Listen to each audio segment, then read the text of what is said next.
Hello, Psych 1 students. I am recording a lecture for you on Chapter 12, which is focused on social psychology. So this chapter has a lot of topics that we want to try to address or at least talk about a little bit. So we'll start off talking about groups, then we'll move on to helping and harming behavior, so aggression. Then we'll talk about attitudes, social cognition, and finally, close relationships. So you'll get a good overview of the entire field of social psychology. So first up, let's talk about groups. Well, okay, first up, let's define social psychology. So social psychology is the scientific study of how mental processes and behaviors are changed by the presence of other people. And if you think about it for just a moment, I think you'll realize that your behavior can be remarkably different based on who you're with when you're engaging in that behavior. So you may use different language, different nonverbal behavior, engage in different actions when you're with, say, a grandparent versus one of your friends from school or just a close peer. So we do see our behaviors dramatically change quite a bit based on the presence of others. It's important to keep in mind, too, that humans really are fundamentally social animals. So we are always involved in nested relationships with other people, all the way from the moment of conception until we die. So we're always in relationships with, at conception, with biological mother, maybe father if he's in the picture. You're also going to be in relationships with your family, your community, your school, your workplace, your religious tradition, any groups that you're a member of. Those are all going to be social relationships that will have an important impact on you. A lot of social psychologists like to say that social psychology, is the study of what it means to be human, because humans are fundamentally social animals. In fact, if you think about the worst criminals on death row, one of the most serious punishments we can give them is to place them into solitary confinement. And there are some people who think that that punishment is a cruel and unusual one because it's so against the way that humans normally live their lives. So I have a lovely image here of a goldfish. So I want you to consider a goldfish. A goldfish is constantly surrounded by water. So when the goldfish is deciding how to act or thinking about its behavior, it's probably going to think about what it wants, what it needs, its own motivations, those types of things. But it may not be aware of the influence of the water it's in and the tank that it's in. The situation the fish finds itself in is going to have a dramatic effect on its behavior, even though the fish may not be aware of it because it's always lived in that particular tank with that quality of water. So for us, social situations are kind of like our tank. We're always in social situations. So as a result, we're not always aware or conscious of how deeply affected we are by them. So another way to think about social psychology is that it focuses on the power of the situation and helping us see the way situations can powerfully impact our behavior and often in ways that we may not have previously been aware of. Okay, so let's start off talking about groups. So when you're a member of a group, that does change your behavior in some fairly dramatic ways. And one of the easiest ways we can see that change is by taking a look at what happens when people are a member of a group. When you are a member of a group, you tend to show a behavior pattern called in-group favoritism. This just means that you favorably evaluate and privilege members of your own in-group. So if you're in a task where you have an option to either share resources or not, people are much more likely to share resources with their in-group members than with their out-group members. And by the way, that word in-group just means the group you're a part of. Out-group means other people, right? So groups that you are not actually a member of. So we tend to like our in-group members more. We give them more privileges, we give them more benefits, we're nicer to them. On the other hand, when we interact with people who are members of the out-group, we're a little bit less likely to give them the benefit of the doubt. So this is the ugly part of groups. They give us a boost if we're part of the group, but if we're not, then we can really suffer. So just one kind of basic example, there's something called the out-group homogeneity effect. So according to this effect, people are a little bit less likely to view out-group members as part of their group, and they're less likely to see them as being diverse individuals. Instead, they kind of see them first and foremost as part of the out-group. So for example, students from the University of California at Los Angeles may show in-group favoritism and recognize the individuality and diversity of other students from UCLA, but they might not be able to see that diversity and individuality in USC students. They may have a tendency to think about them as being all the same, having the same characteristics, and if they look at photos of them, they're actually less able to remember their facial features and less able to recognize them later on. So this can really play a big role. So in-group favoritism and the out-group homogeneity effect impact all of us because we're members of some groups and not members of others. So it's definitely something that's happening all the time. What's interesting is that you can see in-group favoritism and the out-group homogeneity effect, even if the groups were formed on the basis of some arbitrary minimal criteria. So for example, we could just hand people either a red t-shirt or a white t-shirt when they enter into the lab session. And it turns out that people will show in-group favoritism to other people who are randomly given the same color shirt as them. So something as basic as that can be enough for you to start to see these group effects. So we think they really are fundamentally hardwired into us. So here's a comic I found that demonstrates this basic finding. So if you take a look, we have two, looks like little medieval communities up here. The one on the left is the one that's our community. The one on the right belongs to other people. It's not ours. So when we think about our community, we tend to think about the leader as our glorious leader. The religion is our great religion. The people make up our noble populace, and our explorers are heroic adventurers. On the other hand, when we describe the out-group members, so the other community or culture, we think about their leader as a wicked despot, and we think about their religion as a primitive superstition. Their people are backward savages, and their explorers are brutish invaders. So if you look at these two communities from the outside, they're nearly identical. Another way to think about this is people who get really into school spirit, especially in high school and sometimes at the college setting too, where they dress in the colors of their school, they admire the mascot, they go and cheer on their sports team, they want them to win. Why do they want them to win? Because they're the best. Why are they the best? Because they're the school that you go to. So we have a tendency to really favor our groups, even if there's really no particular reason why they're better or best compared to others. So another influence, or another thing we want to look at with groups, is how our brain activities change based on which group we're members of versus groups that we're not members of. So for example, we're looking here at a couple different slices of the brain. Let's start on the left-hand side with the amygdala. So the amygdala, I know you're aware, is responsible for processing emotion, especially negative emotions. So things like fear and sadness, anger. It's important with aggression, as we'll see in just a moment. So this part of the brain is more active when you're interacting with out-group members than it is when you're interacting with in-group members. So this kind of helps us understand why people tend to feel a little afraid, a little frightened when they interact with people who are part of a different group than them. Another brain area that's involved, if we keep moving over to the right-hand side, is called the striatum. So the striatum is important for instrumental approach responses. So this part of the brain is going to be activated if you're seeking something out, if it's something that you desire, something you want to be around. So people do tend to show more activity in the striatum when they're thinking about or interacting with in-group members. When they think about out-group members, they have less activity here. All right, right above this, we have a structure called the insula. The insula is responsible for your visceral, subjective emotion. So this would be something like your gut reaction. The word viscera means gut. So sometimes when we evaluate someone or something, we just have a feeling in the pit of our stomach about it. And that seems to be regulated by the insula.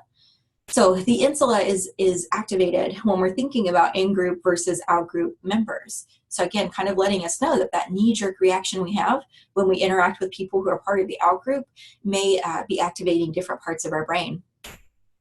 Next up, I'm going to go to the one on the bottom right. This is the OFC. Those letters stand for orbitofrontal cortex.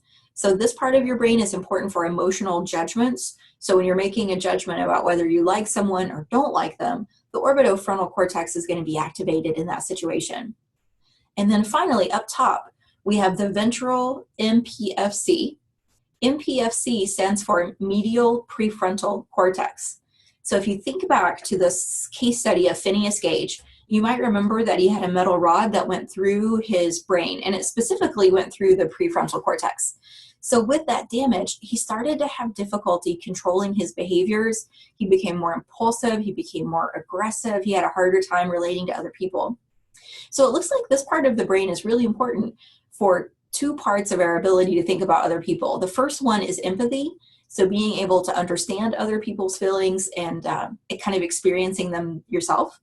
And then also mentalizing, which is your ability to understand that other people have thoughts that are separate and different from your own, and being able to understand what those thoughts are. Both of those behaviors are really important for being able to get along with other people.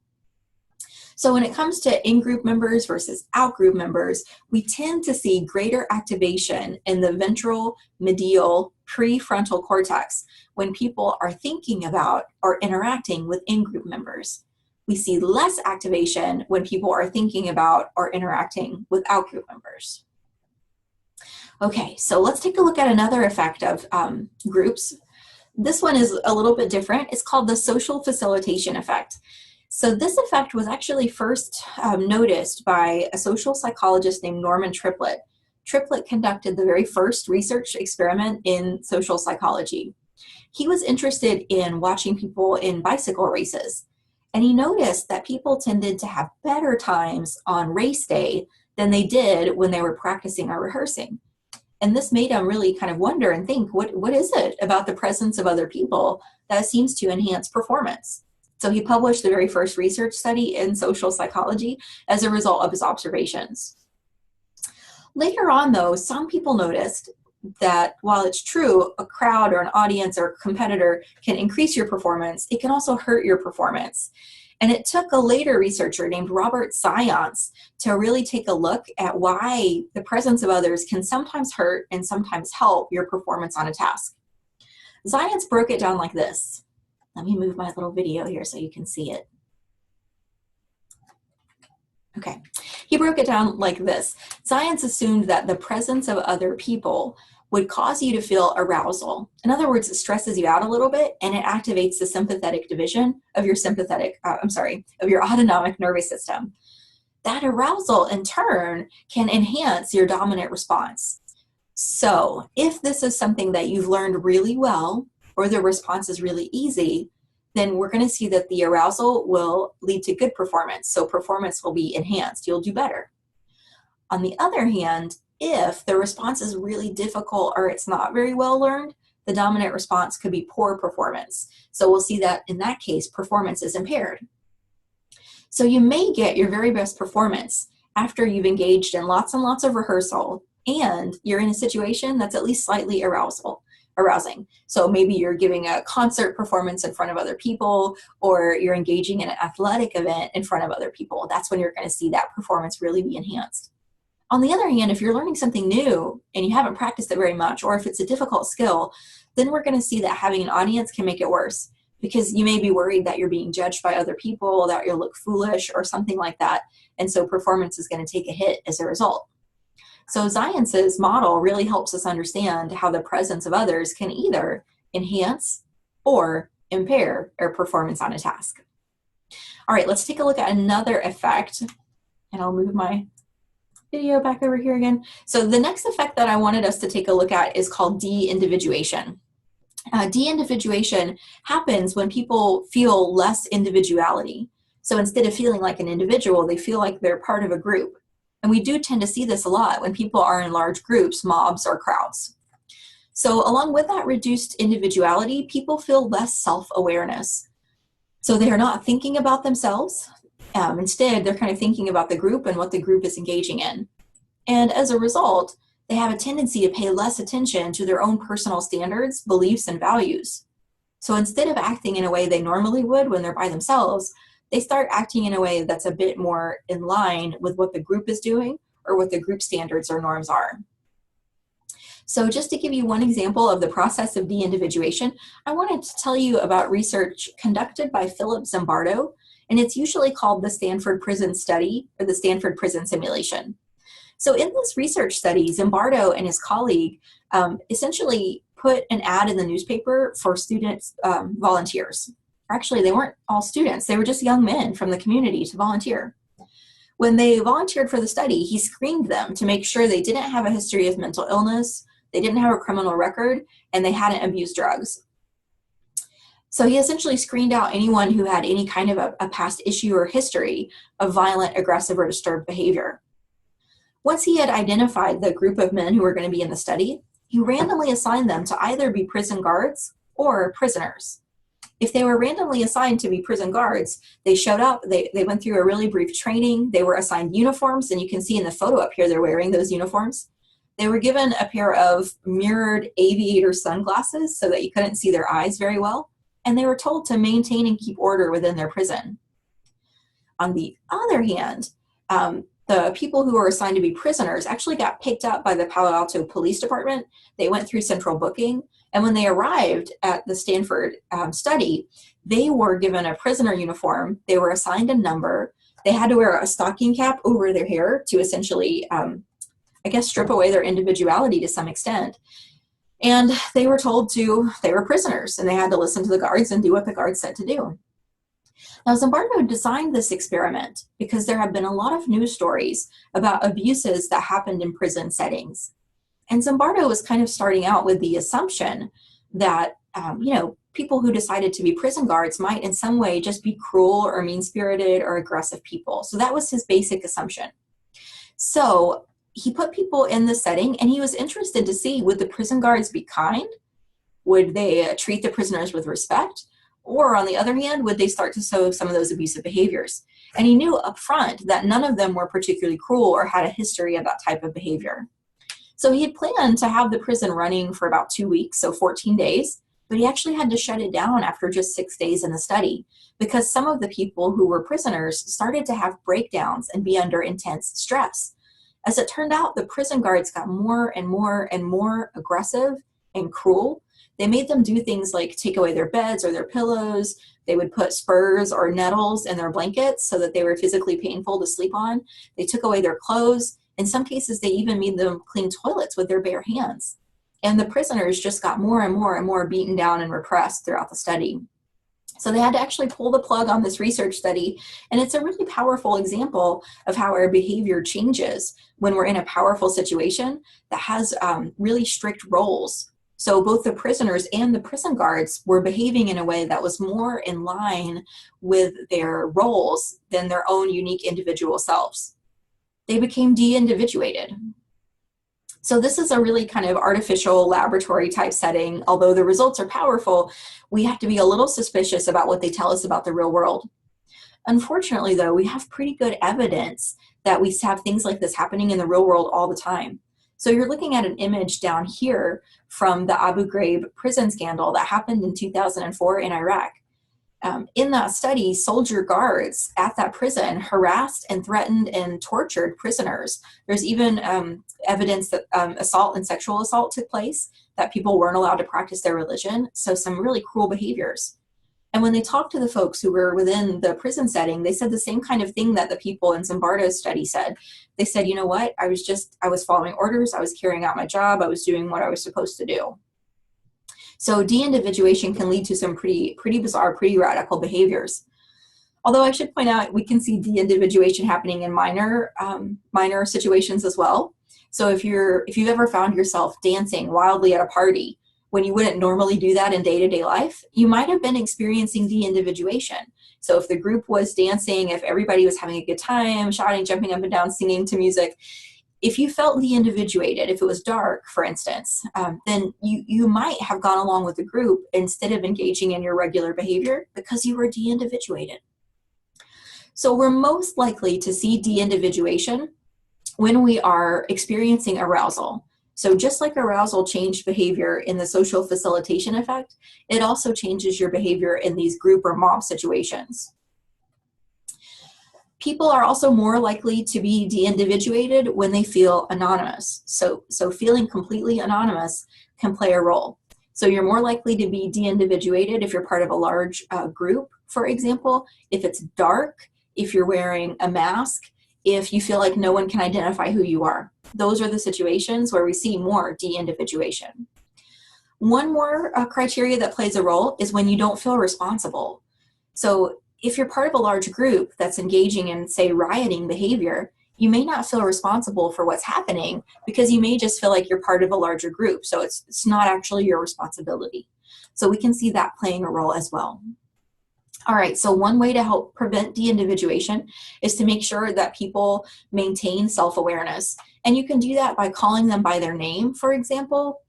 You can increase self-awareness by having people look in a mirror or look at a video of themselves or know that they're being recorded. So those are all things that can play a role. You may have noticed in stores, they put up those signs that say, be aware, you're being watched, you're being recorded. So they're trying to get you to engage in good behavior by increasing your self-awareness.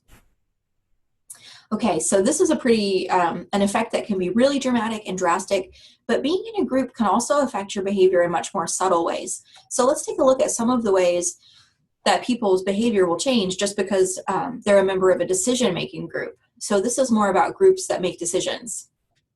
So one basic effect that we see is called the risky shift effect. So groups often make decisions that are a lot riskier than individual people do. So research has demonstrated that the initial attitudes of group members essentially determine if the group becomes riskier or more cautious.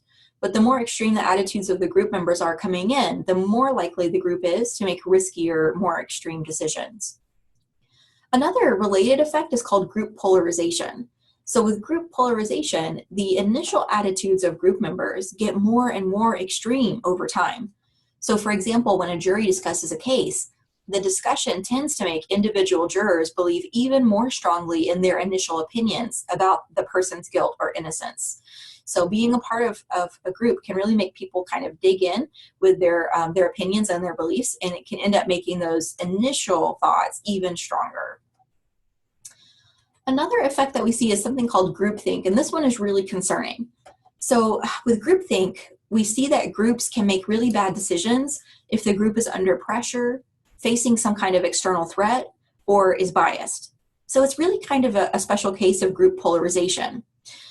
When groupthink happens, people in the group start to value harmony and getting along with the group over accurate analysis and evaluation. So instead of focusing on making the best decision possible, they're focused on making sure that the group is in harmony and getting along with each other. So when groupthink happens, the group members are not actually carefully processing all of the information that's available, and there's often a lot of discouragement of dissent.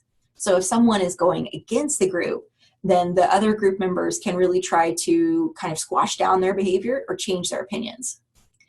Another thing that we see in groupthink is people kind of patting each other on the back and assuring each other that they're doing the right thing. So a couple examples that are often given of groupthink. One is the Challenger explosion. So in 1986, about this time of year actually, the Space Shuttle Challenger exploded during launch. And this was a really dramatic event. It was public. A lot of children were actually watching the Space Shuttle launch in their classrooms because there was a teacher on board the Space Shuttle. And it exploded and everyone who was on board died. So it was really public. It was a horrible tragedy. Later on, when people took a look at why that explosion took place, the one thing they found is that there had been several engineers who had been letting the launch committee know that there was an issue with a little piece of equipment on the space shuttle that could lead to an explosion. But even though they got that information, the group didn't analyze it accurately, and they essentially told themselves, hey, we're NASA, we make great decisions, nothing can go wrong. It's going to be great, it's going to go fine. And of course it didn't. Another example that's given is the Bay of Pigs invasion, where the United States invaded Cuba. And we had a small decision-making group led by John F. Kennedy in that situation, who kind of assumed that this really risky invasion would go beautifully well and there wouldn't be any consequences to it, because they all convinced themselves that the United States was doing the right thing. As it turns out, it didn't exactly happen that way. So you can take a look and read a bit more about the Bay of Pigs if you'd like to. So how do we prevent groupthink? There's a couple things we can do. Leaders of groups need to be really, really careful. They don't want to express their opinions too strongly at the beginning of a discussion, because if they do that, it can kind of set the groupthink into place. It creates a lot of pressure. The group also needs to be encouraged to explore alternative ideas. So they could assign one person to be the devil's advocate and always express the opposing view, so they make sure that they consider it. And they can be really careful to really make sure they're examining all outside opinions. They also want to be really sure that they are carefully going through alternatives and weighing the pros and cons of each one to make sure that they're avoiding groupthink. So being really analytical and rational in their decision making. Another aspect of behavior that we see in groups is something called social loafing. This is the reason I always hated group work when I was a student, and I know many of my own students feel the same way. So social loafing is the idea that people often work harder when they're alone than they do when they're in a group. So in one research study, they had 6 people who were blindfolded and wearing headphones, so they couldn't hear anything, and they were told to shout as loudly as they could. Now, sometimes they were told that they were completely alone. Other times they were told they were shouting with other people. What they found, the researchers, is that participants did not shout as loudly when they believed that others were shouting along with them. So essentially they felt a little less responsibility and they didn't work as hard. So we see social loafing anytime people know that their individual efforts are not being monitored. So the best way we can prevent social loafing is to make sure that each member of the group has a specific role that they're responsible for carrying out in order for the group as a whole to meet their goal. So there needs to be accountability in order for a group to function well. All right, let's keep moving forward. I've got another type of group effect to talk about. It's called conformity. So conformity is when you alter your beliefs, behaviors, your opinions to match those of other people or to match other people's expectations. And I want to tell you about 2 researchers who took a look at conformity. The first one did research in the 1930s. His name was Muzafer Sherif. Sherif was interested in how the presence of other people can change your decision making. His research study took part in several phases. So at first, each person was told that they were participating in a visual perception experiment. They were taken alone into a dark room, and they were told to look at a beam of light and judge how much the beam of light was moving. The trick to this is that it was an optical illusion. So the beam of light wasn't really moving at all. Instead, when you look at a little pinpoint of light on a dark background, you have a perception of movement because your eyes are constantly moving, but the pinpoint of light isn't really moving at all. So whatever answer the person gave was just arbitrary. It was an estimate or a guess because there is no right answer. So at first, people gave their answer completely alone. Then after that, they gave their answers in groups of 3. And each person was asked to state out loud how far they thought the line had moved. And they did the same thing in the presence of others for 3 days in a row. And Sherif kept track of their estimates of how much the light had moved. So let's take a look at the results. So you can see on the first day when people were alone, their estimates of how much the pinpoint of light moved are really all over the place. So person 1 thought it was moving, a little more than 7 inches. Person 3 thought it was barely moving 1/4 of an inch, and person 2 is somewhere in the middle. Notice what happens when they start giving their answers around each other, though. By the 2nd, 3rd, and then the 4th time, their judgments are closer and closer and closer and closer together until eventually by the 4th day, they're all giving the same answer. It's essentially the case that they ended up agreeing on what they thought the amount of movement was. Notice how it's kind of the average of each of their individual judgments. So they were forming a group norm or expectation for what the right answer was. Because it was ambiguous, each person was uncertain of their judgment, so they looked to each other to decide what they were supposed to do. So Sherif concluded that people are kind of like sheep. We mindlessly conform to the norms or rules of our society. About 20 years later, another researcher wanted to follow up on what Sherif had found. His name was Solomon Asch. So he was doing his research in the 1950s, and he also wanted to take a look at conformity. He thought he had figured out what Sherif's mistake was. So Asch believed that Sherif really didn't give people enough credit. He thought the reason Sherif saw so much conformity was because the task was really ambiguous. And he thought if the task had an obvious answer, then we wouldn't see conformity. So in his experiment, he gave people a situation where they looked at a standard line, it's labeled A up here, and then they looked at 3 comparison lines. And their task or job was to say the number of the line that matched the standard line. And this is a task that most of us find to be really, really easy. The trick in Asch's study is that they gave their answers out loud in front of a group. And even sneakier, only one person in the group was an actual research participant. So these people, the first 4 men that are sitting around the table, they're paid actors.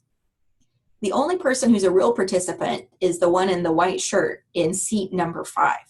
And then the person in the suit over here on the right, that's the researcher. So at first, people gave the right answer as they went around the table, but then they started all giving the same wrong answer. And the researcher would pay attention to the participant to try to figure out, would they give the same wrong answer, or would they give the answer that they knew was right? So take a look at one actual research participant in the study. So here's a paid actor, here's another paid actor. This is the actual research participant in the middle. So you can see the look on his face. People are kind of distressed in this setup because they want to give the right answer, but it's really hard to do when everyone else around them is giving the same wrong answer. They may start to wonder if there's something wrong with their eyesight. Okay, so let's take a look at the results. So here you're looking at the number of people who were present in the room. So the far left-hand bar over here, the one that's labeled with the number 1 on the bottom, that means the participant is alone. So if the person is alone, they make mistakes very, very rarely. But if there are other people giving the same wrong answer, the more other people there are, the higher the amount of conformity goes. And about a third of people, about 32%, went along with the majority, even though they were pretty obviously wrong. So about a third of people essentially will change their behavior to match a social norm, even if they know the answer is absolutely wrong. If we look overall at people, about 70% of participants made at least one error, so gave a wrong answer over multiple trials and went along with the majority. So this was not at all what Ash expected to find. He wanted to prove Sharif wrong, so he designed a situation that had a really clear, obvious right answer, but he still saw conformity. So conformity is a really powerful determinant of our behavior. All right, so why do people conform? Well, it turns out there's two different reasons. The first reason is called informational social influence. This is when you conform or you go along with a group because you're not really sure what the right answer is. So you assume that other people's behavior represents the group or that other people know something that you don't know. So with the Muzaffar Sharif study, that's a really good example of informational social influence. If you're not sure what the right answer is, it makes sense for you to take feedback from input from the group around you. On the other hand, if you do know the right answer or you do know your own preferences or opinions, but you go along with the group anyways, then you're probably engaging in what's called normative social influence. You're conforming because you want to gain acceptance from other people with the group. You want to fit in with the group as a whole. So that's what we saw with the Solomon Asch study. People were giving an answer that went along with the group just to be accepted by the group. And remember, in that situation, they had never met the people in the research study before. You see even more powerful normative social influence effects when you have a group that actually exists in the real world where people, they need the friendship or companionship of the group. They don't want to be rejected or left alone. So in those cases, you're going to see even more normative social influence. So if you're in a group that's making a decision, if you want to avoid informational and normative social influence, the best thing that you can do is essentially have people give their answers in secret.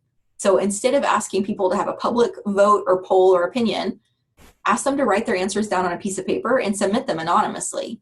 That way they are giving an answer that's based on what they truly believe as opposed to what they're seeing other people give as the answer.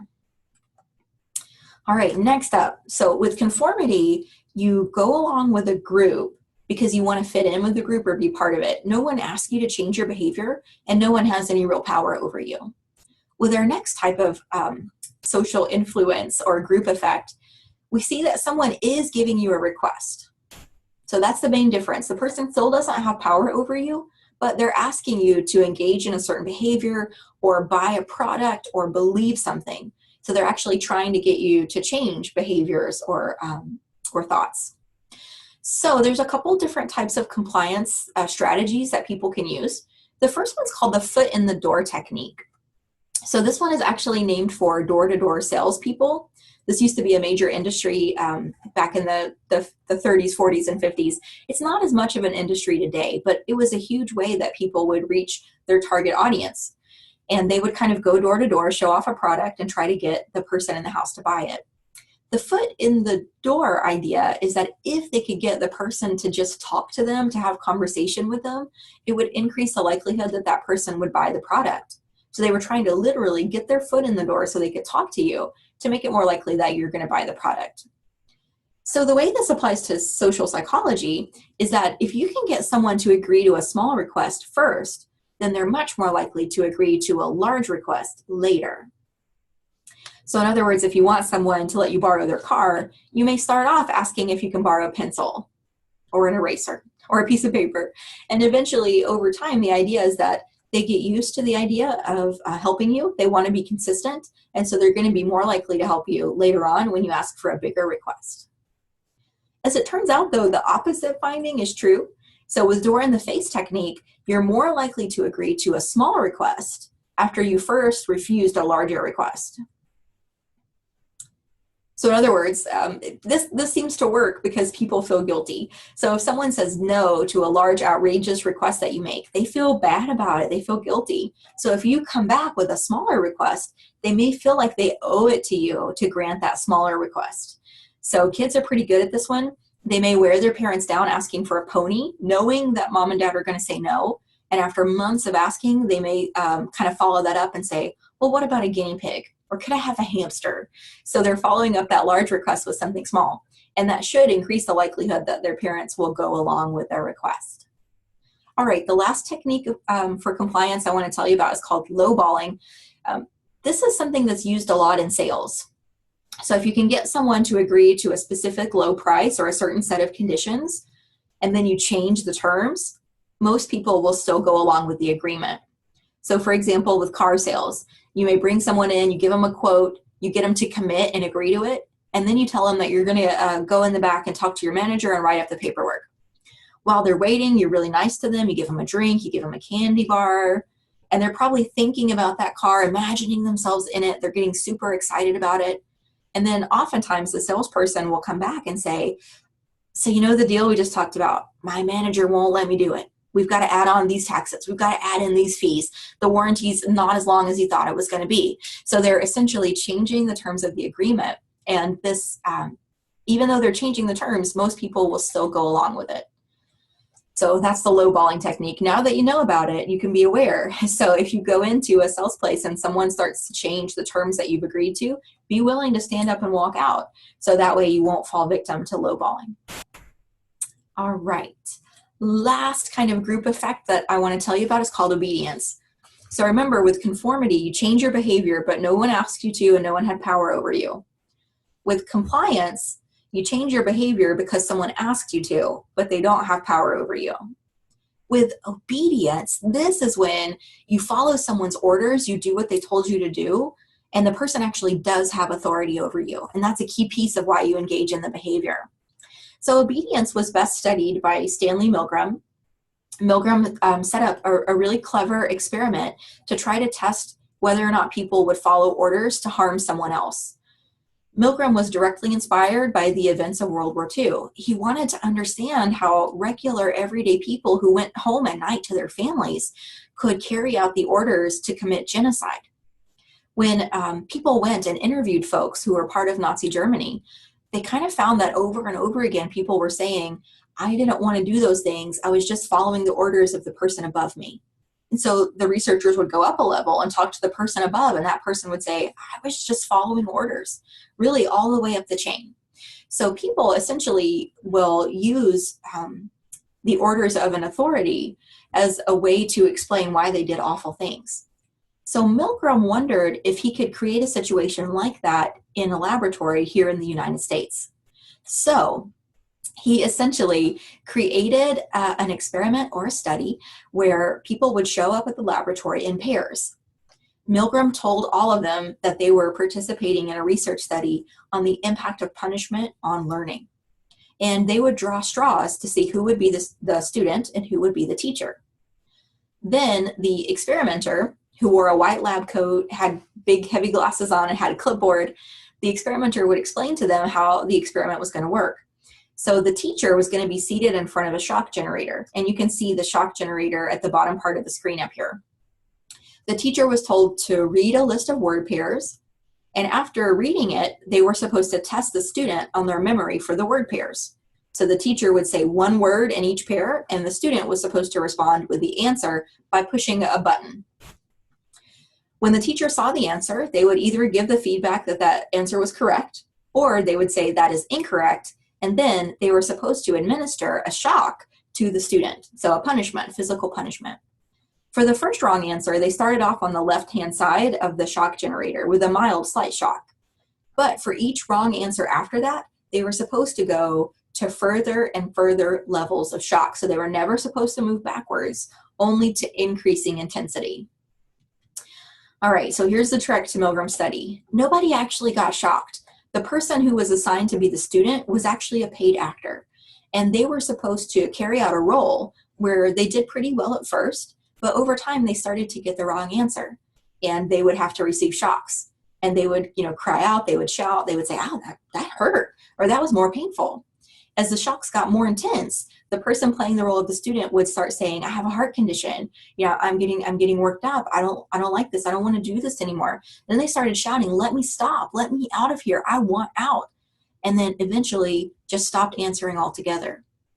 And when they stopped answering, the experimenter would say, "You must consider silence as a wrong answer." And the teacher was supposed to keep delivering these more and more and more intense shocks. You can't see the very far right-hand side of the shock generator, but it was labeled 450 volts, danger, extreme shock, XXX. So the implication from those words was that this level of shock could potentially be fatal. All right, so Milgram started off his study by asking people who were experts in human nature how far they thought they would go. So they asked psychiatrists, teachers, they asked college students, they asked graduate students, they asked professors, how far do you think people will go? And you can see that the behavioral science folks thought, you know what, most people will probably shock to a mild level. But as the shocks get more and more intense, they thought more and more people would drop out of the study. And they thought hardly anybody would get to 450 volts. And those people would be kind of twisted people who had major issues. When Milgram actually ran the study, though, he found something very different. Take a look at the actual responses. Everybody delivered shock all the way up to 225 volts. Then some people started to drop out, but by the time we got to 450 volts, this is after the student had begged you to stop, said he had a heart condition, and just stopped answering, so he might be unconscious or worse. About 67% of people went all the way to that level of shock. So 2/3 of people, the majority of people in the study, delivered a shock they believed could be potentially fatal simply because they were told to do so for an experiment. Now, that doesn't mean they were happy about it. Many of the folks playing the part of the teacher were very distressed. They were sweating, their heart rate was greatly elevated. They were asking the experimenter if they could stop. But the experimenter just gave really basic answers and said things like, "This experiment must continue." And that was enough to get most people to deliver what they believed was a potentially fatal shock to another human being. Now, I want to point out, notice in Milgram's study, the experimenter didn't have any real authority. This person wasn't a boss. They weren't a soldier. They weren't a police officer. We expect to see even more obedience in those situations when the person actually does have some legitimate authority and power over you. But even in really weak situations like this one, you can still see it taking place. Milgram did tweak his study a little bit, so he took a look at different versions of the study. He found he could increase and decrease obedience by changing some features of the environment. So for example, if the researcher, or the teacher had to hold down the student, the way you see in the photograph on the bottom, far fewer of them were willing to deliver the maximum level of shock. So actually seeing the person you're hurting and having to physically hold them down definitely decreases obedience. Similarly, if you do the study in a rundown industrial building instead of on a college campus, obedience levels go down as well. So anything that makes it more obvious, more real that you're hurting someone, or that strips away power from the experimenter, decreases obedience. Okay, so that takes us through our first topic on groups. We're going to move on next to talking about harming and helping behavior. So let's talk about harming first. So humans are aggressive, they're violent. This is one thing to kind of know about us. We do see that with humans, physical aggression, like violence, is common with young children. They push, they shove, they knock each other over, but it gets more and more rare as people move into adulthood. When people are adults, their aggression is much more often going to involve words or symbols that are used to threaten or intimidate or emotionally harm someone else. We can take a look at aggression from several different levels of analysis. So we'll take just a look at aggression from a basic biological level, and then we'll look really quickly at a social and cultural level. So first off, genetic research. So researchers have shown that people who possess a gene, a mutated version of a gene called the MAO gene, tend to be somewhat more aggressive. It's even been referred to as a warrior gene. That's really not quite true. Aggression is complicated and it's influenced by lots of different genes. But it seems like a particular form of this MAO gene does make people more susceptible to environmental risk factors that are associated with aggression. So for example, many people become more aggressive when it's really hot outside. We see an increase in violent crime. That's going to be particularly more likely to happen to folks with that MAO, the mutated version of that MAO gene. They're just a bit more susceptible to those types of risk factors. We also see some association of regions of the brain with aggression. Amygdala plays a role. So we know the amygdala is linked into increased activity when people are behaving aggressively. If we take a look at criminals, those who are in prison for violent offenses have a larger amygdala than those who are in prison for non-violent offenses. In terms of neurotransmitters, serotonin is one that does appear to play a role. So people with low levels of serotonin are more likely to be aggressive. The prefrontal cortex plays a role as well. So if there's damage to the prefrontal cortex, people may be more impulsive, more aggressive. And then finally, testosterone shows a modest correlation with aggression. So people or groups that have higher levels of testosterone are somewhat more likely to be aggressive. But be careful with this one. It seems like testosterone changes may be a result of aggressive behavior instead of a cause of it. So just to give you another example, testosterone tends to increase in men who watch their team win at a sporting event. So they weren't actually being aggressive. They weren't involved in the win at all. It's just simply their team that won. So we think of testosterone as more something that's involved with experiences of social dominance. Okay, so an evolutionary approach to aggression, a biological approach, would mean that we would need to see similar patterns of aggression, basically in all human societies, across cultures and across time. But the fact is that violence varies really dramatically across cultures and times. So over the course of 300 years, for example, Sweden as a country went from being very violent to very non-violent. And that cultural change didn't correspond with a change in the gene pool. So it wasn't genetic, they changed the norms for violence in their group. Murder rates are far higher in some countries than others. So you're looking at a chart of murder rates here on the slide. You can see the global average is the red bar right here. The US is just below that. You can see that we're doing worse than a lot of other developed countries, but better than quite a few countries that are still in the process of developing or becoming industrialized. But look how much it varies from Venezuela to Japan. That's a huge, huge difference in the homicide rate. So culture has to play a role to essentially help us explain those wide variations.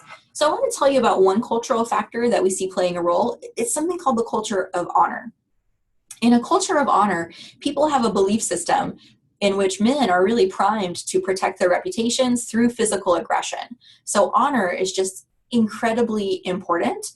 We see this, for example, in the southeastern United States, where men traditionally were, and sometimes still are, raised to be ready to fight for their honor, their family's honor, or to respond aggressively to any type of a personal threat. So Cohen and Nesbitt are two researchers who wanted to take a look at the Southern culture of honor. So they set up a research study where men from either the North or the South were walking down a hallway and they would be bumped into by a Confederate, a paid actor. They didn't know it was a paid actor, but this person would bump into them and essentially, kind of insult them a little bit under their breath. And then they took a look at how these participants responded. On the graph on the left, you're looking at their levels of stress hormones, so cortisol in particular. On the graph on the right, you're looking at the firmness of their handshake with an experimenter in a later part of the study. And if you take a look in the control group where they weren't bumped into, they weren't insulted at all, you can see that northern and southern participants are very similar levels of cortisol, and it's pretty low for both of them. But for those who experience the insult, take a look at their cortisol levels. They skyrocket if they're from the south. For men in the north, there's really no difference, maybe even a slight decrease. So these southern men are showing an exaggerated stress response when they feel like they've been insulted or their honor has been injured in some way. Similarly, we see the same kind of pattern with their handshake firmness. So the southern participants are they're having a vice grip in their handshake if they receive that insult. Northern participants, we don't see any difference at all. So one thing that might play a role, that might contribute in understanding aggression, is our ideas, our beliefs about honor and the way we respond to threats to our reputation. There's probably other groups you can think of that may be cultures of honor as well. Some researchers have taken a look, for instance, at gangs within the Los Angeles area and has argued that gang culture essentially also sets up cultures of honor with that same type of defensiveness for reputation. All right, so we took care of aggression. Let's move over next to talking and thinking about different types of helping behaviors. And I want to tell you just a quick example of when people failed to help. So before we get to that example, let me give you a definition for prosocial behavior. So prosocial behavior just means you're engaging in action that's intended to benefit someone else. Aggression was action intended to harm someone else. So this is really the complete opposite. We know that people are capable of incredible demonstrations of prosocial behavior. So people are often motivated by empathy. They see someone else's distress and they want to alleviate it. They may have some selfish motives that might make them feel better to help, but regardless, we do tend to have some type of an inborn tendency to want to help other people who are distressed in some way. Despite that, sometimes we fail to help, and it can have really devastating consequences. So you're looking at a photo up here of a woman named Kitty Genovese. Kitty Genovese was murdered when she was walking home from work in New York City. She was a bartender. So she was returning home and it was dark. It was sometime about 2 or 3 a.m. And she had to park her car some distance away from her apartment building in New York City. While she was walking to the apartment building, she was attacked and stabbed, and she screamed out loudly. And because this was in a densely populated area in New York, there were several high-rise apartment buildings around where people were able to hear and see what was going on. Despite that, nobody really offered her help. A couple people opened their window and shouted, stop bothering that woman. And so the attacker did stop bothering her. And she was able to kind of stand up and was making her way into her own apartment building, trying to get to safety. And meanwhile, the attacker came back. He sexually assaulted her and stabbed her, and she ended up bleeding to death before she received any help at all. And the person who finally called police was one of her neighbors in her apartment building. He was too scared to come outside to stop what was going on, but he did at least call police. They just weren't able to get there in time to help Kitty. So this was really sensationalized. Newspapers like the New York Times reported it and said, hey, 37 people watched this murder and no one did anything. And they assumed this was because people who live in big cities just became calloused and cruel and didn't care to help each other. However, a couple of researchers named John Darley and Biv Latané wanted to understand what happened in the situation. And so they went around, they interviewed the neighbors who witnessed the attack. And when they interviewed them, they found out that most people said, yeah, we heard what was going on, but we noticed other people were watching too. So we assumed that we didn't need to do anything. Someone else would have already called police. So Latané and Darley called this the bystander intervention effect. It's the idea that we are less likely to provide help when other witnesses are also present. And in fact, the more witnesses that are present, the less likely any of them are to actually provide help. So essentially, it's a failure to offer help by those who are observing someone in need just because other people are present. So why does this effect occur? Well, actually, before we get into that, let me tell you about one of Latané and Darley's research studies. They carried out a really programmatic line of research where they carefully and systematically evaluated different elements of helping situations to try to figure out exactly which factors played a biggest role in people's decisions about whether or not to help. So in one version of the study, they put people in a room, and the people were supposed to be completing a questionnaire. While they were in the room, though, smoke was starting to pour into the room. And the question is, how long did it take them to go and get help? Now, Darley and Latine set up several different versions of the experiment. Some participants were completely alone in the room. Others were with three other people. So essentially there were 3 participants at once in the room, but nobody was in on the study. In the last version of the study, the participant was the only real research participant. They were in a room full of other Confederates who had all been told not to do anything about the smoke, just to completely ignore it. So if you take a look, when the participant is alone, the vast majority of people get help within about 6 minutes. So they see the smoke, they leave the room, they go to get help from the experimenter. Take a look at what happens when you're in a group, though. If you're in a group of 3 people, it takes a lot longer to get help. And in fact, only 40% of people go and seek out help within six minutes. So we think what's happening here is no one's quite sure what to do or who's responsible for doing it. And they're essentially looking at each other to try to decide what to do. What you don't realize, though, is that everyone else is also looking at you to figure out what you're going to do if you're going to take responsibility. And as a result, no one ends up helping.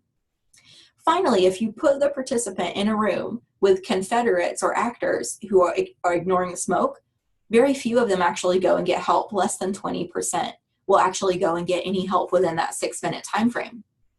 It's not that they don't see it. They do. They're just less likely to go and get help. So why does this bystander intervention effect occur? There's several different reasons that Darley and Latine identified. The first is diffusion of responsibility. It's kind of like the amount of responsibility you feel for getting help is divided out over the total number of people who are observing the emergency. So if you're there by yourself, that means you feel like you bear 100% of the responsibility for getting help. You know, if you don't get help, maybe nobody will. But if there are 5 other people present, then you may only feel about 20% of the responsibility for getting help because you assume that maybe someone else will provide the help. Now imagine there are 100 witnesses present. Now you're only going to feel about 1% of the responsibility. So the less responsible you feel, the more that responsibility is diffused across a group, the less likely you are to help. Another factor that plays a role is whether the situation is ambiguous. So if you're not really sure if it's a true emergency, then you might be afraid of being wrong or getting involved when you shouldn't get involved, and you're a little bit less likely to help. So if you're ever in an emergency situation, this would kind of indicate that you should let people know it is an emergency. So instead of just shouting out or crying, you want to say, hey, this is an emergency. I need help. I need you to help me. The third factor is anonymity and de-individuation. So when it's dark, when people are in a large group, when they feel like no one will know what they do, they're less likely to help, and they're more likely to just go along with what the group is doing. And then the final thing that plays a role, people are less likely to help if they feel like the costs of helping outweigh the benefits. So if they're worried that they could be harmed or injured or it would take a lot of time, they're less likely to provide help. So the easier it is to help, the more likely we are to do it. So Darley and Latine put all of this together in what they called the bystander intervention tree or helping tree. So this is a series of steps that have to be followed essentially in order for help to be provided. So we start off on the left-hand side. There's an emergency. Well, the first thing that has to happen if you're going to provide help is that you notice the event. If you don't see what happened, you're not going to be able to provide help. And the more people are present, the less likely you're going to be able to notice the event and provide help. So that's one way a group can interfere. The next step is that you have to interpret the event as an emergency. So you have to actually kind of decide that this is a situation where somebody needs your help. If other people are not acting like it's an emergency, you may not either, especially if that situation's ambiguous. The third step is assuming responsibility. So you have to decide that you're the one who's responsible for providing help. If you assume that someone else will do it or it's not your job, then you're not going to provide help, even if you saw it and knew it was an emergency. Then finally, you have to actually know how to help. If you're not sure how to help or what to do, you still may pass up an opportunity to provide help to someone. So knowing how to help or knowing how to get in touch with someone who can is another critical step in the sequence. So if all those conditions are met, you're likely to intervene and provide help. If those conditions are not met, then no help is going to be provided. So a couple things we can do to make sure that help is provided. The first is making sure if you're in doubt at all, go ahead and interpret the event as an emergency. You'd rather be safe than sorry in this situation. So better to overreact than to underreact when someone's survival might depend on the help you can provide. You also want to go ahead and assume responsibility. In fact, the more people that are present, the more responsibility you should assume, because you know that the presence of others can kind of paralyze people and prevent them from helping. And then, of course, be trained, know how to help, know how to assist, have security or police kind of programmed into your cell phone so that you can get in contact with help as soon as you are to need it. All right, let's move on to another topic. We're going to switch gears now and talk about attitudes. So your attitude is kind of your reaction, your evaluation of something. And we all have attitudes for everything that we encounter. So you probably have an attitude for something boring like Raisin Bran. I don't like it. If you do like it, that's lovely, but I have my own attitude. It's negative. You've got attitudes towards lots of other things too, like people that you encounter, different types of groups that you might encounter. You've got attitudes really across the board. So let's take a look at what makes up an attitude and how it can change your behavior. So attitudes seem to have three main components. The first component is the affective component. So the affective part of your attitude is made up of your emotions towards the attitude object and the feelings that you have. So for example, if you really like Diet Coke, the affective part of your attitude is that you love it, you like it, you have positive feelings towards it. The next component is behavioral. So if this is your Diet Coke attitude, you might drink a lot of Diet Coke because you love it. So your behavior is that you're engaging in it. And then finally, there's the cognitive aspect. This is going to be made up of all of your thoughts about Diet Coke, all the little bits of information that you have about it. So you might say to yourself, Diet Coke is good for me because it doesn't have any calories in it. So we have each of these three components. Now, for a lot of our attitudes, the three components are simply going to line up. And so we'll be happy and satisfied and we'll go about our business. But sometimes these attitude components may conflict with each other.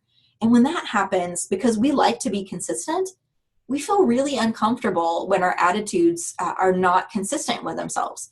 So if we like something and we engage in behavior that supports it, but cognitively we know it's bad for us, then we're going to experience something called cognitive dissonance. So this is an uncomfortable tension state that's caused when there's a contradiction between two of your attitudes or between an attitude and a behavior or any of the components that make up a particular attitude. That's when you have cognitive dissonance. So for example, if someone is a smoker, but they know that smoking is unhealthy and can cause cancer, they're going to be experiencing cognitive dissonance. Now, that cognitive dissonance is so uncomfortable that most of us will be motivated to do something to reduce it. And we have a couple of options for reducing dissonance. So the first thing we can do is change our attitudes or our behavior. So if we're engaging in a behavior that we know is not good for us, then we may simply want to change that behavior. So if you're a smoker, you could reduce your dissonance by stopping smoking. On the other hand, you could, change some part of your attitude. That's another way you could deal with it. So maybe you could decide that you don't like smoking so that it's no longer creating conflict for you. If the behavior is one that is really hard to change, though, you might instead engage in a rationalization. So this is when you kind of make up a reason or an excuse for why you're engaging in a behavior that you know is discrepant with your thoughts and your feelings. So for example, a smoker may say, well, I'm going to die of something anyways. It might as well be lung cancer. If you've ever seen someone dying of lung cancer, you know that's a really silly explanation to give, but it is certainly one that you can see sometimes. So you're just rationalizing it, you're trivializing the discrepancy so that you don't feel as bad about the cognitive dissonance. Okay, so there's a couple of ways that you can see cognitive dissonance in action. So I want to show you a few examples. The first one is a finding called insufficient justification. So if someone's external justification for engaging in a behavior is really weak, they may use an internal explanation as well. So this was researched by two guys named Festinger and Carl Smith. They did a research study where they had people perform a really boring task. It involved rotating pegs in a wooden board. Super boring. And they did it for a long time. After they performed that really boring task, the researcher said, I really need your help. The next person is about to come into the study, and I need you to tell them that you really enjoyed this task and that it was a lot of fun. And to convince them to tell this lie, to say this incredibly boring task was fun, Festinger and Carlsmith paid them off. So some of them were offered $20 to tell the lie, and some of them were offered $1 to tell the lie. So they all went through with it. They told the lie. And then afterwards, Festinger and Carlsmith asked these people, how enjoyable was the task? And the kind of middle point on the scale was that, it wasn't fun or boring. It was just in the middle. Positive numbers mean that the task was enjoyable. Negative numbers mean it was not enjoyable. So take a look. If people were in the control group, so they weren't paid to lie, they didn't tell a lie at all, they said the task was boring. They didn't like it. If they were paid $1 to tell a lie, they rated the task as quite enjoyable. On the other hand, if they were paid $20 to tell a lie, and this was a lot of money when the research study was conducted, they said they didn't enjoy the task very much. They were more honest about the task, essentially. So the idea here is that the people who were paid $1 to lie, they had a really weak justification for why they told that lie, and that made them experience cognitive dissonance. So I told a lie, I wasn't paid very much to do it, the task is awful. So when they started to think about why they might have told that lie, the easiest thing to change, because they can't change the behavior, the easiest thing for them to change is their opinion about the task. So at an unconscious, subtle level, they're convincing themselves that they actually really did like it, so the lie wasn't that bad. On the other hand, if people were paid $20 to tell the lie, now they're able to be honest with themselves and say, well, anybody would tell a lie for $20. That's a lot of money, especially when the study was conducted. So insufficient justification can be a really powerful influence on our attitudes. Here's another example of cognitive dissonance. It's called post-decisional dissonance. So we see this when people are making a tough decision or tough choice between two options. And we have a tendency to focus on the positive aspects of the option we chose and the negative aspects of the option we didn't choose. So even if we know the two things we were deciding between were about equal, after we make the decision, we'll convince ourselves that we made the right decision by focusing on the positive aspects of what we chose and the negative aspects of the thing that we didn't choose. So think about selecting between two colleges. They're both amazing. They're both great. If you're having a hard time picking between the two, eventually you'll choose one. And after you do, you'll focus on all of the awesome things about the school that you chose, and you'll downplay the negatives. And on the other hand, when you think about the school that you didn't choose, you'll focus on the negatives and downplay the positives. So convincing yourself that you made the right choice. I think maybe two more. Oh, all right, a couple more examples of cognitive dissonance. The next one's called effort justification. We see effort justification when people have to struggle to join a group. So the harder it is to join a group, the more you have to go through an initiation, or you have to go through hazing or extensive training, the more likely you are to identify with that group and enjoy the group. And we think this is happening because when people put themselves through pain or embarrassment or discomfort to join a group, they experience cognitive dissonance. Like, why am I putting myself through this? And the best way to answer that question is to decide that the group must be really amazing. So they inflate the importance of the group in order to convince themselves that they went through this pain and suffering for an important reason.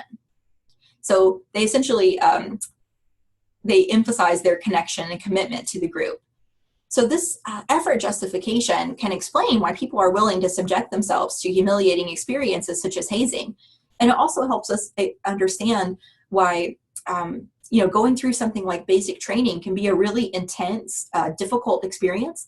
And afterwards, people may feel even more committed to the group that they're joining. Same thing with, rituals like Pledge Week for fraternities and sororities.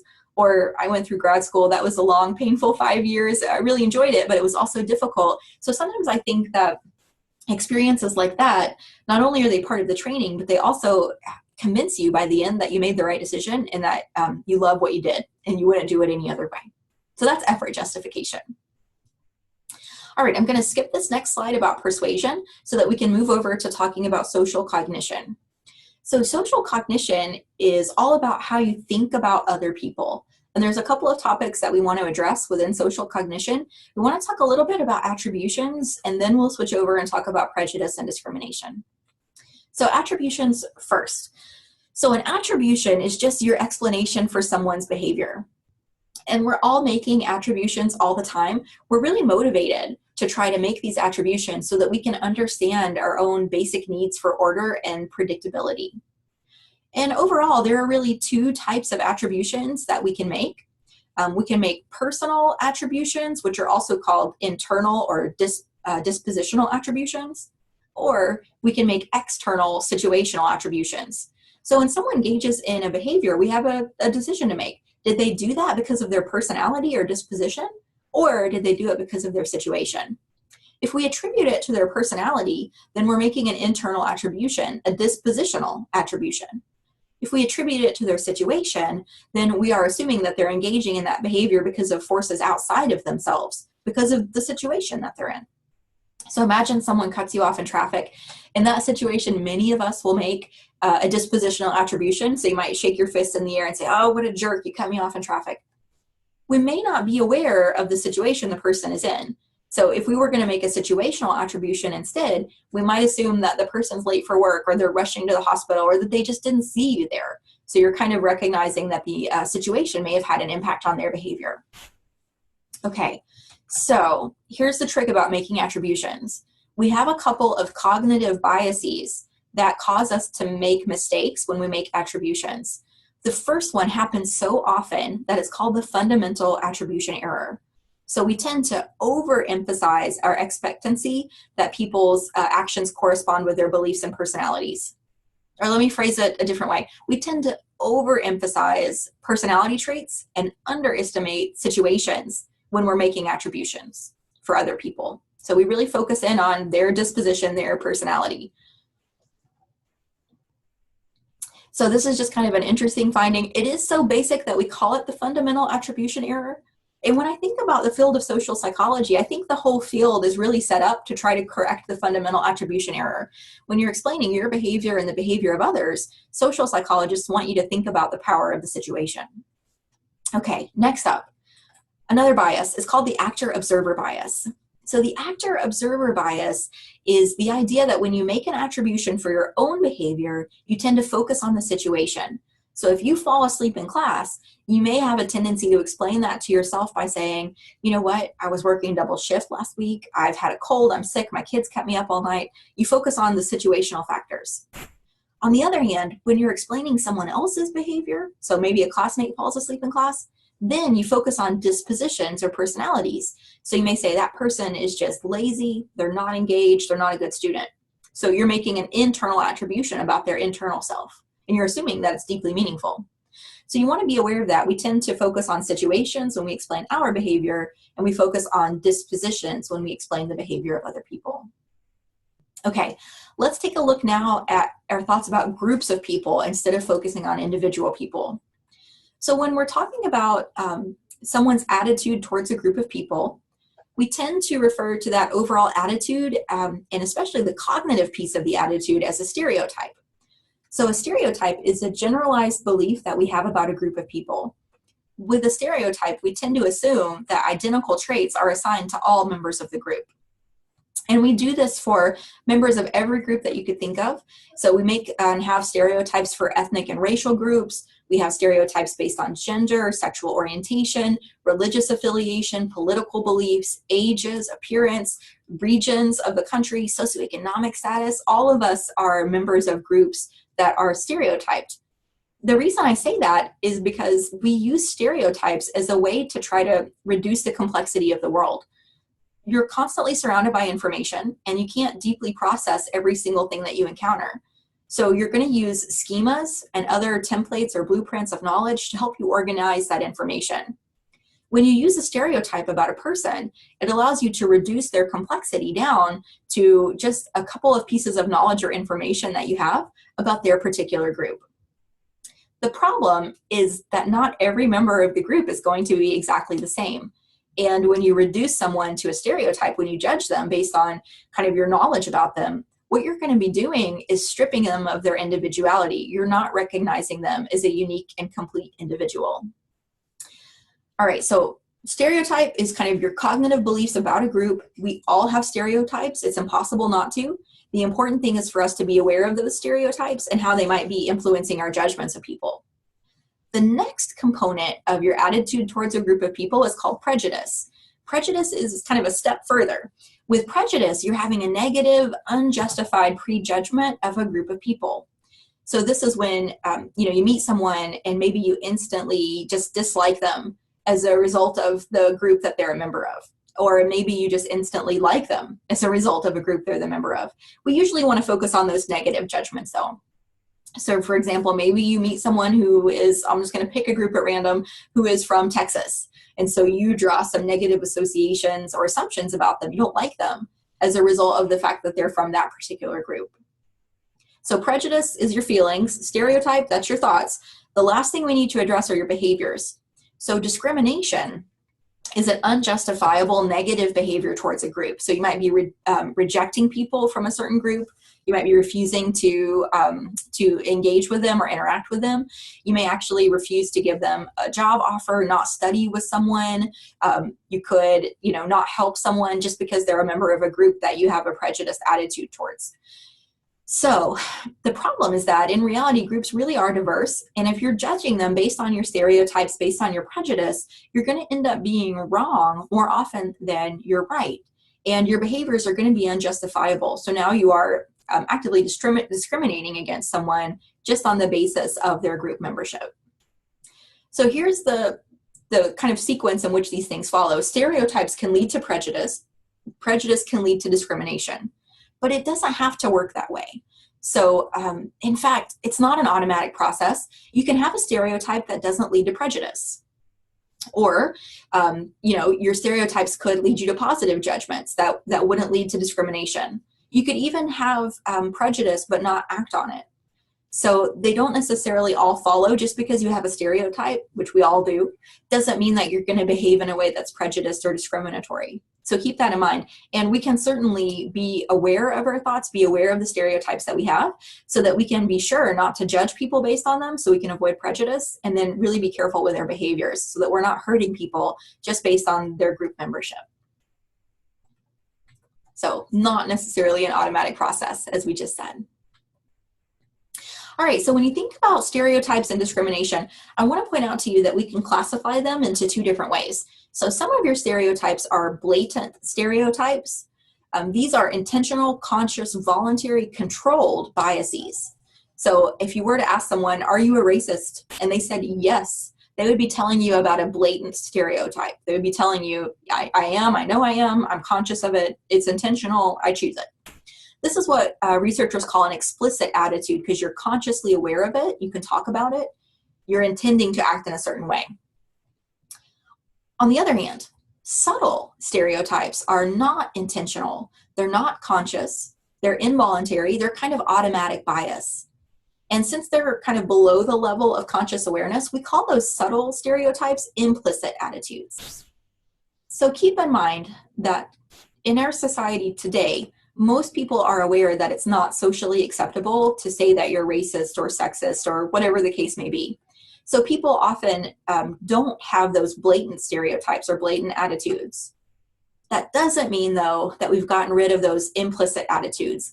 Many people are still at a non-conscious level treating folks who are members of different groups in a way that is discriminatory. And it can be really, really subtle. It might be as simple as not making eye contact, or, if someone who's a member of a different group steps on the elevator and you kind of clutch your purse or your bag a little bit tighter, or you lock your car doors. Those are all examples of subtle stereotypes. And they play a major role in our ability to interact with each other in society. So implicit attitudes are just important to be aware of. If you're aware of them, if you start to notice examples of your own implicit attitudes, then you're more likely going to be able to address those and to deal with them, to correct them. Okay, next up, last topic is close relationships. So I want to take a look at close relationships and why people are attracted to each other. And I want to walk through a series of factors that play a role in interpersonal attraction. So the first factor is something called proximity. We have a tendency to build relationships with people who are physically close to us. it seems like being close to people, being around them, tends to kindle liking. So most people will marry someone who lives in their same neighborhood or city, or who works at the same company or job they do, or who sits in the same class as them. You can probably think of close friendships that you formed where proximity was a factor. So when we take a look at high school students, we often find that their best friends are people with last names that start with the same letter of the alphabet. So my last name is Adams. I was in class with all of the A and B last names in homeroom and just kind of constantly with those people for 4 years. Quite a few of my close friends were people who also had last names that started with A or B. So you're close to them, and so you end up seeing them and forming a friendship with them. You have an opportunity to form a friendship with them. The data that you're looking at up here on the chart, so researchers had a graduate assistant come and sit in on lecture classes. And in some cases, the person actually never sat in on lecture. In other cases, she sat in during 1 class, 2 classes, 5, 10, 25 classes. And then at the end of the semester, they had the students in the class rate the attractiveness of the face. And they had a tendency to say that the face was more attractive, they liked it more, if it was someone who had attended their class quite often. The less the person had attended class, the less attractive they were rated. So why does proximity lead to liking? A couple reasons. One is increased interaction. The closer you are to someone, the more likely you are to interact with them. If you move to a new town, one of the best things you can do is try to get an apartment by the mailboxes. Or if you're getting a new job, try to get a desk in the center of the office, because you're more likely to cross paths with people, and you're more likely to build friendships and relationships with them. Another thing that plays a role is anticipation. So expecting that someone's going to be pleasant and compatible with you will increase the chance of rewarding relationship. So if you see someone every day and you're kind of anticipating or looking forward to seeing them again, that can kind of increase your liking and build up to kind of a pleasant anticipation of seeing that person. So we end up being biased towards the people that we see often, and we're more productive and happier if we can like the people we see often, like our roommates, coworkers, teachers, classmates, etc.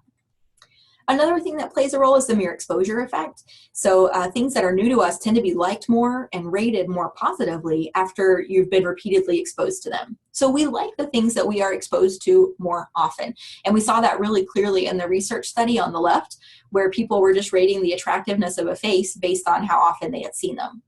This is the same reason music stations will play the same song over and over and over again. The first time you hear it, you might not like it that much, but with repeated exposure, people tend to start to like it.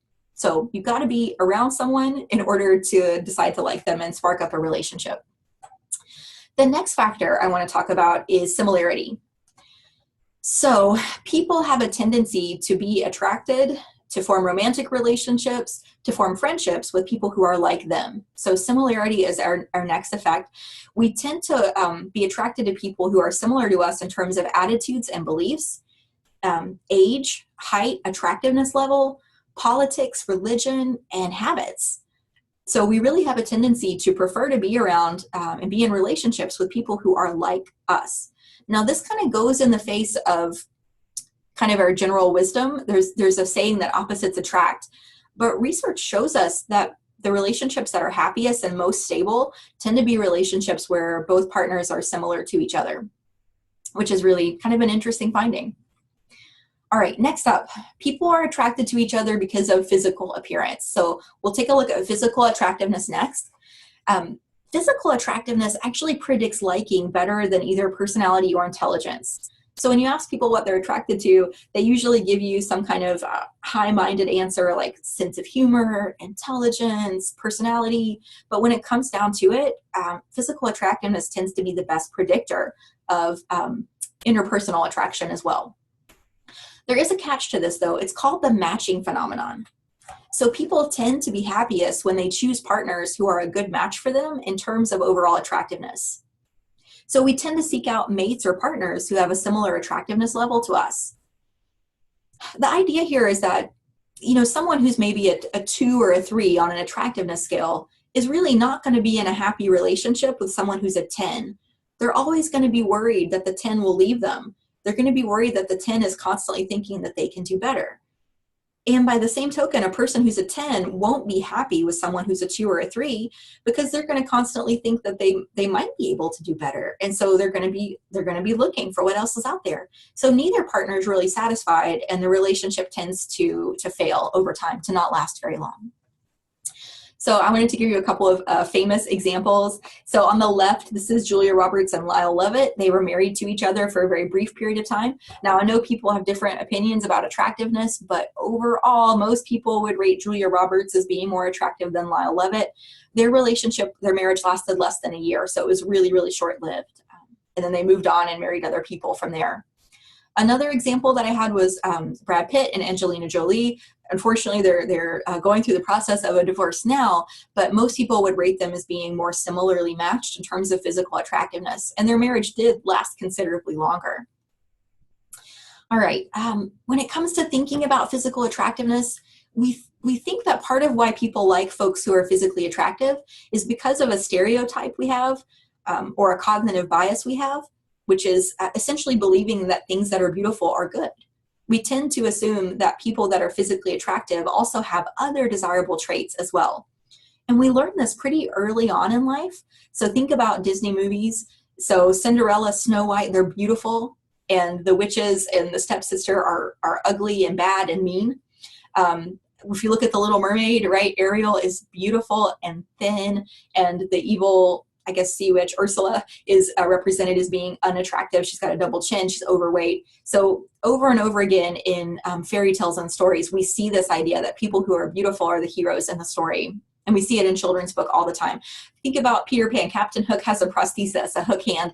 Hansel and Gretel were victims of a witch with arthritis and deformed hands. Pinocchio's nose got longer and longer and longer the more lies he told. And the fairest princesses and princes all have beauty and kind hearts. So virtue and good qualities tend to be rewarded with physical grace. Even the ugly duckling turned into a beautiful swan at the end of the story. So although we may not realize it, we tend to assume that beautiful people are more sociable, more popular, happier, more assertive, extroverted, more competent even. Even kindergartners have a tendency to say that their teacher is better if she's someone who's physically attractive, even if she's delivering the exact same lesson. So we do tend to attribute higher levels of competence with people who are attractive. Okay, so what makes someone seem attractive? Well, one of the things that seems to play a role is being average. I know that might sound funny because when people are very attractive, we rate them as being above average, but it seems like people who don't have extreme features are the ones that get rated as being most attractive. So people tend to say that noses, legs, stature that's neither too large or too small is seen as being relatively more attractive. In one line of research, researchers used computers to digitize faces, and they would average the faces together to create composite faces. And they found that people rated the faces as being more attractive the more individual faces were averaged in. So if you look up here, this face on the far left, that's a composite of 2 faces. Then we move to 4, 8, 16, and 32. And most people rate the face that's a composite of 32 faces as being more attractive than the one that's made up of only 2 faces or just one individual face. So as those facial features get kind of averaged together so that they're not extreme in any way, we have a tendency to rate them as being more attractive. And we see this across cultures around the world. Okay, so enough about attraction. Proximity, similarity, and physical attractiveness seems to play a role. Let's talk next about intimate partnerships. So these are romantic relationships like marriages or just long-term partnerships. So first up, there's 2 different types of love that we see in these relationships. The first kind is called passionate love. So this is a state of intense longing and desire. So when people are experiencing passionate love, they're often kind of insufferable. All they can talk about or think about is the other person. They're kind of addicted to them. In fact, research shows the same parts of the brain that are active when abusing a drug like cocaine are also active when you're experiencing passionate love. So it really is like a literal physical addiction. And there's often a sexual component to these relationships as well. The other type of love that we can see is called companionate love. This is a much cooler emotion. So think of it as warm versus the really high levels of heat you would see with passionate love. With companionate love, people feel a strong commitment to care for and support a partner. They enjoy their companionship. They want to work together to achieve goals, and they want to experience life together. So both of these types of love are good, and they're components of healthy relationships. But the truth is, over time, passion fades. So take a look at what you see up here, a pattern of the changes in love over the course of 60 years. Companionate love is this dark line, and passionate love is the dashed line. So look at the passionate love first. Do you see how high it is at the beginning of the relationship? So for the first several months or years of a relationship, people often report having really high levels of passionate love. But after being in that relationship for an extended period of time, passion fades away. And this is something that we see in almost all relationships that are studied. It drops way, way down. But in the meantime, as people get to know each other better and build a stronger foundation in their relationship, they're going to be increasing in their levels of companionate love. And eventually, companionate love is going to take over. And that's what's going to form the bedrock for a really long-lasting marriage that's going to continue to be supportive and healthy over the long term. So you want to have that companionate love build up. If it doesn't, then when the passionate love fades, the relationship is not very likely to stick around. There are also some characteristics that we see that can predict relationships that are going to fail. And we're talking here about research that was conducted by a guy named John Gottman. Gottman described 4 different interpersonal styles that lead couples to break up.